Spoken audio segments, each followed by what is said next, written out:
Hi friends, welcome to miracle mind powers. అందరు ఎలా ఉన్నారు? నేను చాలా బాగున్నాను. వీడియో కోసం మళ్ళీ రెడీ అవ్వలేను, సో అందుకనే ఇలా ఇంటిని తీసేస్తున్నా. అక్కడ చూసారా, అదే నా మినీ లైబ్రరీ. చాలా బుక్స్ కలెక్షన్ చేశాను, బట్ ఇల్లు షిఫ్ట్ అయ్యేటప్పుడు మా హస్బెండ్ అన్ని బుక్స్ అన్నీ మిస్ చేశారు.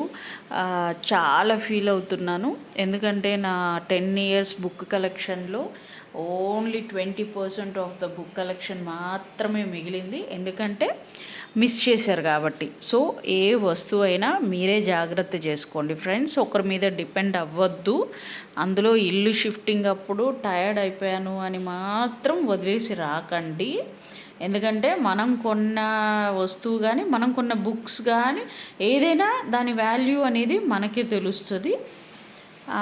అది పిల్లలు చేశారు ఫ్రెండ్స్. ఆ ఇల్లు చూసారా, అది వచ్చి పిల్లల స్పోర్ట్స్లో అది ఇది గెలిచారు. అది నేను అంత బాగా మెయింటైన్ చేయను, బట్ ఇల్లు అనేది మెయిన్ ఇంపార్టెంట్, నీట్గా మెయింటైన్ చేయాల్సిందే. సరే, ఇంకా ఇవాళ టాపిక్ వచ్చేస్తే,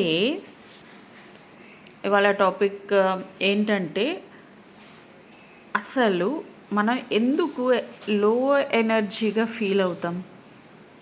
బేసిక్గా యాక్చువల్లీ మనం ఎప్పుడు చూసినా హ్యాపీగా ఉండాలి అనే అనుకుంటాం ఫ్రెండ్స్. బట్ ఏంటంటే బయట జరిగే సిచ్యువేషన్స్, బయట జరిగే పరిణామాలు, వీటన్నిటి గురించి మనం ఏం చేస్తామంటే చాలా లోగా ఫీల్ అవుతుంటాం.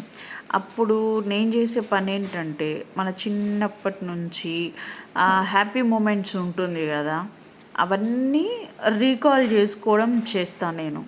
అలా చేసుకున్నప్పుడు మళ్ళీ మనలో ఎనర్జీ లెవెల్స్ అనేది పెరుగుతుంది ఆటోమేటిక్గా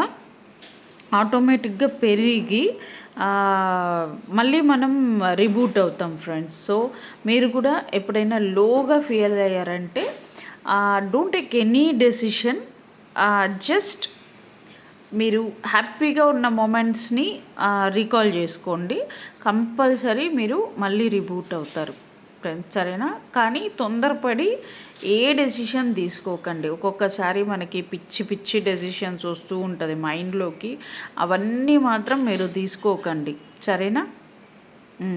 మీతో మీరు ఉండడం నేర్చుకోండి. All the best friends. మీరు ఏదైనా సరే సాల్వ్ చేయలేను అలాంటి క్వశ్చన్స్ ఏమైనా మీ మైండ్లో వచ్చిందంటే మాత్రం అలా ఎప్పటికంటే ఎప్పటికీ ఉండదు. ఒక ప్రాబ్లం కానీ ఒక క్వశ్చన్ కానీ ఎరైజ్ అయిందంటే కంపల్సరీ దానికి సొల్యూషన్ ఉంటుంది, దానికి ఆన్సర్ కూడా ఉంటుంది. అది కూడా మీ దగ్గరే ఉంటుంది, బయట వాళ్ళ దగ్గర ఆన్సర్ కానీ ఏది వెతకకండి friends. Because you concern about yourself only. బయట వాళ్ళు ఏ సలహా చెప్పినా కూడా అది కరెక్ట్ అవుతుందో తప్పు అవుతుందో మనకి తెలియదు. సో మనకి ఏంటి కరెక్ట్ తప్పు అనగా తెలుసుకుండేది మనమే. సో చాలాసార్లు రీచెక్ చేసుకొని మనకు వచ్చిన ప్రాబ్లంకి సొల్యూషన్ ఏంటి అంటే ఆలోచించుకోండి. బట్ చాలా ఎక్కువ టైం మాత్రం తీసుకోకండి, ఎందుకంటే టైం అనేది మళ్ళీ వెనక్కి రాదు. ఏ డెసిషన్ తీసుకున్నా ఏ సొల్యూషన్ గురించి ఆలోచించాలి అన్నా ప్రాబ్లం వచ్చిన వెంటనే ఆలోచించండి, సొల్యూషన్ తీసుకోండి, సరేనా?